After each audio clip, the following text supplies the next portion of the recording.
sometimes it grows out a little bit. Hair, I'm talking about. Sometimes it grows on your body, on your face, armpits, more importantly, below the waist. That's where it likes to grow at times. Well, Manscaped, who happens to be the sponsors for today's show, are the leaders in below the waistline grooming. They keep your short and curlies short and not as curly. They keep you feeling nice and fresh. They keep you ready for any occasion, But more importantly, you might be asking yourself, well, how? How does that happen? Well, they got this instrument called the Lawnmower 4.0. Not 3.0. We had that. That was dope. But we had to upgrade. And at times you got to upgrade. We all know this. But the Lawnmower 4.0 with the light that turns on and off is waterproof. And it is smooth, baby. Smooth. And it keeps you short. It keeps your dangly twins feeling nice and smooth as well.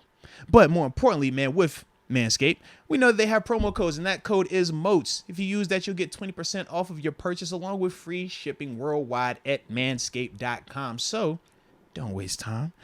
Don't leave your dangly twins feeling too furry. Make sure you cut that coat back a little bit, all right?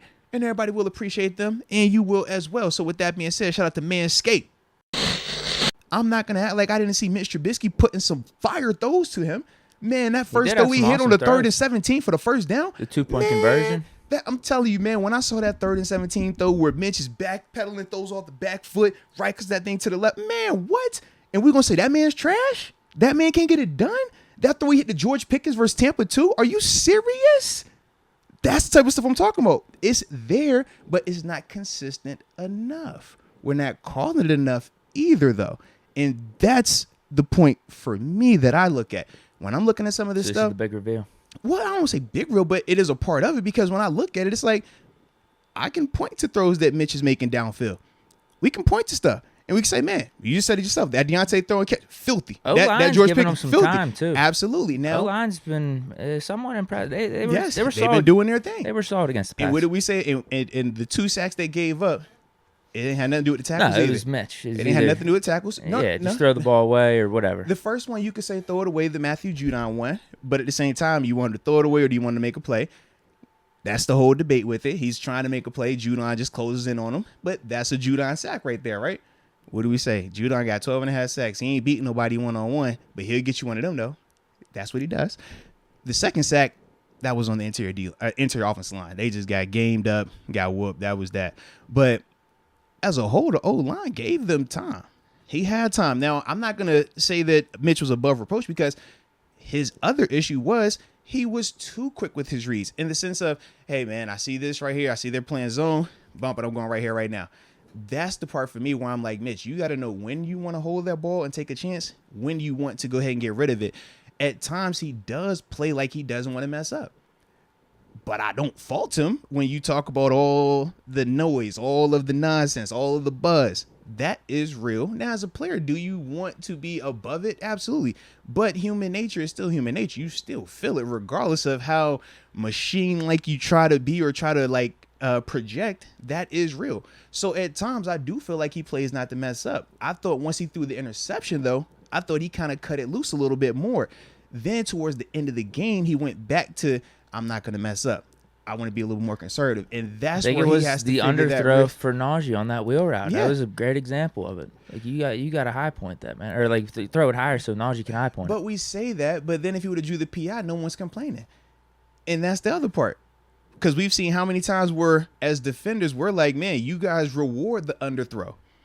How many underthrows have we seen in the past where you throw it up, it's short, the receiver just runs back into the DB and gets the flag? I looked at Najee and said, man, that's when you got to create that contact. You can't drift away. Because as the quarterback, he's either going to throw it, like you said, front side, or he's going to put it right backside like that where you jump back in and create the contact. How many times have we seen that? How many times we get that flag? That's one of the easiest, most consistent things. But when we're talking about how we want to critique that, who we want to point the blame to, we like Najee. We don't like Mitch. So what does everybody say? Oh, Mitch got to throw a better ball. I'm looking at Najee like, bro, create the contact. We see it every time. And they call it every time. But instead, he didn't create the contact. He ran like it was a regular route, which was fine. But if you're trying to get that call, now that referee doesn't feel the pressure to throw it. When he sees that contact created, now he's feeling like, yo, I got to throw this flag. It's late in the game on top of that. I got to throw this flag But because he never creates that contact, now that referee doesn't feel like I have to throw it. So now you're not even 50-50 with it anymore. I'm with you. I do not blame Mitch really at all for that loss. I blame Gunner and I blame McKellar Witherspoon for getting Moss. That's really it. We gave Patriots free 14 points. But that swing killed us. You know what else, though? Before we had the muff punt, Cam Sutton dropping the interception as well. Yeah. That was the I other blame one. more on Gunner because we literally brought you in to I'm be with an you on all-pro that. punt return. Whereas I know. Cam Sutton, there's that whole Yeah. saying, that's why they play defense, right? No, I'm with you on that. It's like man. you would have I'm with liked you. the play to be made, but ultimately Gunner, man, it's a simple punt. Just No, I'm with you catch on the that, ball. man. Like, I'm with you. if we wanted that, we could have put someone else in there for punt returns, dude. No, Seriously. I feel you. But like with Mitch, I don't blame him for the game at all. Yeah. Really, like I thought he made some nice throws, like you said. Mm-hmm. Didn't kill us, but it goes Yeah. back to week 1. We need more, and I think the conversation of when do we throw Pickett in? Should we start considering? I think it's fair, just because I think Pickett can give us what Mitch has given us, and potentially more with more upside. Well, the whole upside conversation is dependent on who you're talking to. Exactly. So- I think Pickett's better. So Right. So you'll feel like he has more upside. And that's what I'm saying. Like, that part doesn't bother me one way or the other. And I'm cool with whoever people feel upside or not. But my thing is